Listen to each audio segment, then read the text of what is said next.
students. So today we will be talking about Newton's second law of motion and how you will use it to solve two-body problems. So when I say Newton's second law of motion, I'm talking about the equation net force equals mass times acceleration. Okay? And then when I say two-body problems, there is usually a system of masses that is involved. So system of masses, for example, there are two boxes na magkatabi sila. So you have box A and then box B. And then you apply the force on box A. So syempre, both of them will move to the right or accelerate to the right. There will be unknowns and you will have to find them using the second law equation. This is just one example of a two-body problem. There are a lot of cases. I think I have 5 to present to you. And there are different approaches to use for each cases. Okay? So this is the first case, stuck masses. So when we say stuck masses, magkakapatong yung mga box o yung mga objects. In this case, we have a 20 kilogram mass sitting on a table, and sa ibabaw niya ay meron pang 10 kilogram mass. So pinapahanap natin yung weight ng box and the weight of the boxes and the normal force acting on them. Okay? So if we take a look at the 20 kilogram box, saan galing yung normal force na nararanasan niya? So galing yun sa surface kung saan siya nakapatong. Okay? So it's coming from, or it is exerted by the table on the 20 kilogram box. Pero yung 10 kilogram box, it is sitting on the 20 kilogram box. So yung normal force niya galing doon sa box na yun, sa ilalim niya. Okay? So how do we solve these types of problem? First thing to do is to draw an FBD as usual. FBD of the box. FBD of the 20 kilogram box.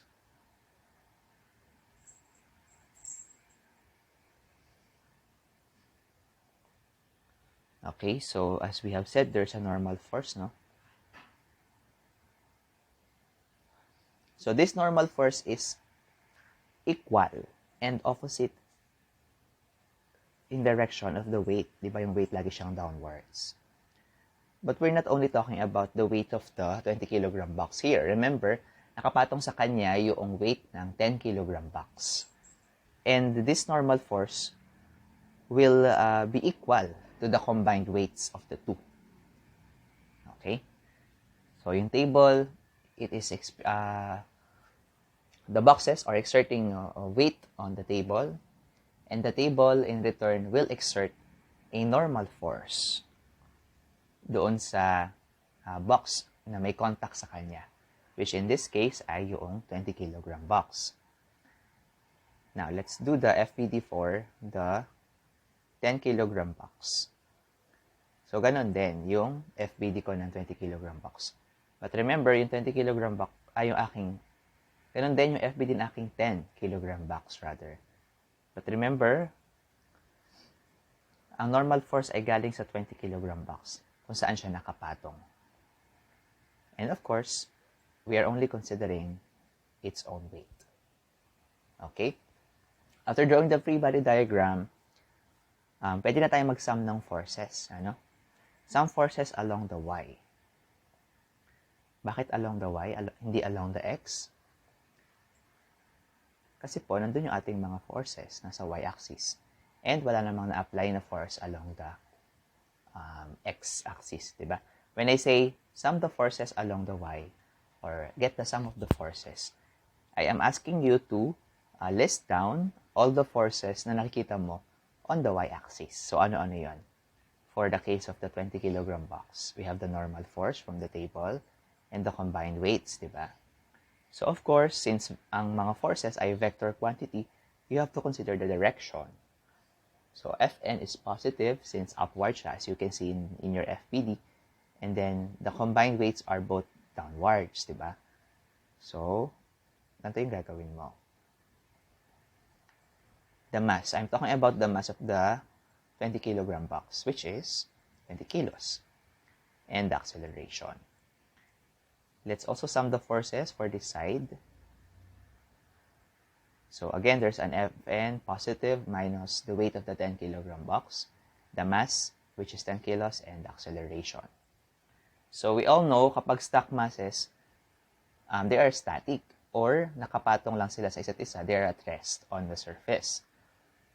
Meaning to say there are no changes in velocity or there's no acceleration.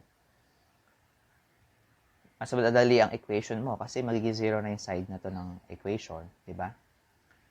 Okay, so Fn, we are looking for that.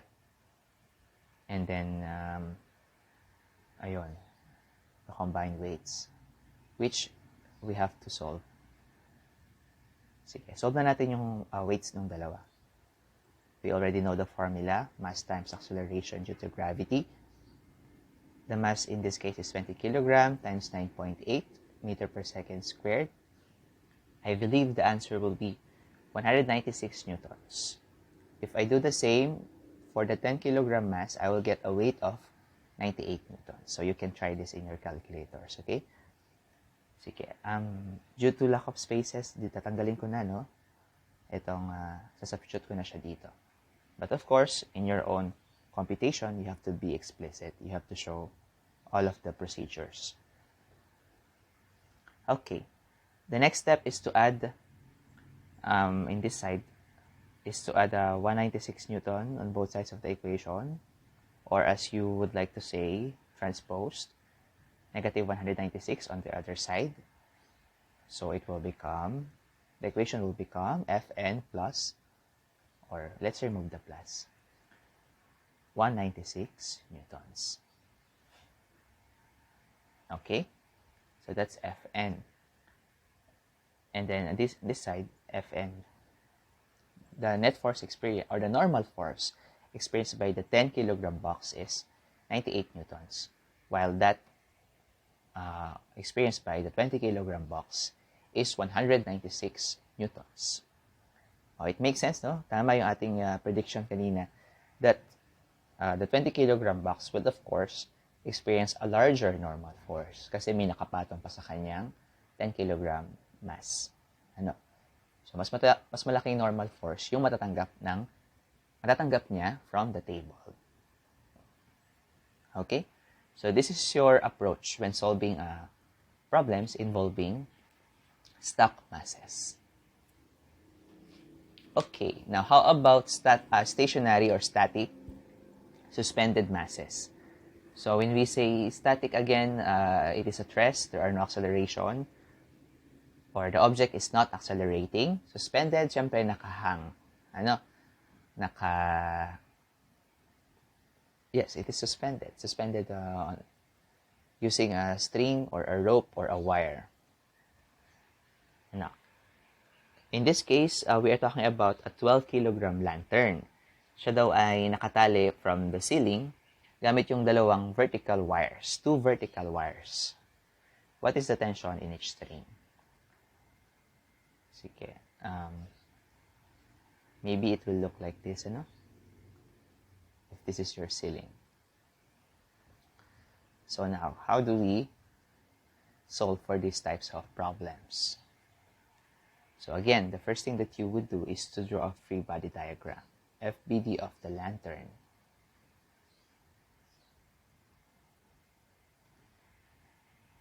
Okay. So, since merong mass ang lantern, 12 kilogram, so that means meron siyang weight, di ba? What will counter the weight? Kasi if nothing will counter the weight, bababa siya, no? Bababa siya doon sa ating ceiling, no? Para siyang mag-free fall pababa if we will not consider the air resistance. So there must be something that will allow it to hang from the ceiling, diba? That is the job of the tension. And then sinabi na there are 2 vertical wires. So, dalawang tension yung nararanasan ng object ng lantern. Dalawang upward force yung nararanasan niya. 1 for each wire. So let's say there are 2T. We will write 2T. Okay? So syempre, itong weight ng lantern ay paghahatian ng dalawang wires equally. Okay, that's why our answer here is 58.8 and 58.8. So pantay sila ng tension. Okay? Like the tension they're exerting on the 12 kilogram lantern will be equal. If there are 3 vertical wires, edi tatlong yung maghati-hati doon sa weight noong lantern. Okay? So let's sum forces along the Y again. So you have 2T, that's positive, minus the weight of the lantern, the mass of the lantern, and the acceleration it is experiencing, which is 0 kasi stationary siya, di ba? So again, your right side of the equation is much more simpler. Okay, 2T, we're looking for that. As you say, transpose the weight on the other side, it becomes positive W. Now, the weight is 12 kilogram times 9.8 meter per second squared. Actually, don't use a dot. Don't use a dot for multiplication. Nakakalito kasi siya. Mukha siyang decimal point. Now, I believe 12 times 9.8 will be 117.6 newtons. Kilogram times meter per second squared is newtons. Divide both sides by 2. Ito na yung case na hinahati mo yung weight para sa dalawang wires. So, tension will now be equal to 58.8 newtons. Okay, so T1 and T2 is equal to 58.8 Newton. Okay, so very simple. Kapag hindi gumagalaw yung object, your solution would be very short.